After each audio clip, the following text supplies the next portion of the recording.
சிவபெருமானை வணங்கினால் என்ன கிடைக்கும்? நிறைய பேர் நம்மளை பார்த்து கேட்கக்கூடிய அது அற்புதமான கேள்வி. ஏன்னா எதற்காக பல பேர் கோயிலுக்கு போகிறாங்க அப்படின்னா அவங்களுக்கே தெரியல. போய் கடனை அடைத்து கொடு ஆண்டவான்னு வாங்கிறது, நம்ம வாங்கிறது, அடைத்து கொடு அப்படின்னு கேட்கறது. அட அப்படித்தான் கேட்குறியே, ஒரு கர்ம வினையை அடைக்கக்கூடிய வழியை கேட்குறியா? அதுவுமே கேட்கறது இல்லை. அதே போல பொருள் வேண்டும், சொத்து வேண்டும், நகை வேண்டும், ஆடம்பரமான வாழ்க்கை வேண்டும் என்று போய் கேட்கிறார்கள். அந்த வீடு பேர் இன்பம்னா என்னன்னே தெரியறதில்லை. அதனால இதெல்லாம் போய் கேட்குறவங்க நம்மளைய பார்த்து கேட்கறது, சரி ரொம்ப காலமாக சிவபெருமானை வழிபடுறியே, அவர் உனக்கு என்ன கொடுத்தார் அப்படின்னு கேட்கறது.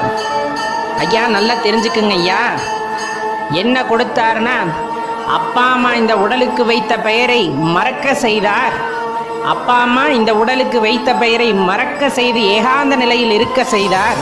பற்றற்ற நிலையிலேயே வாழ்வதற்கு பழக்கப்படுத்தினார். எப்பொழுதுமே அந்த பஞ்சாட்சரத்தை சொல்லிக் கொண்டிருக்கக்கூடிய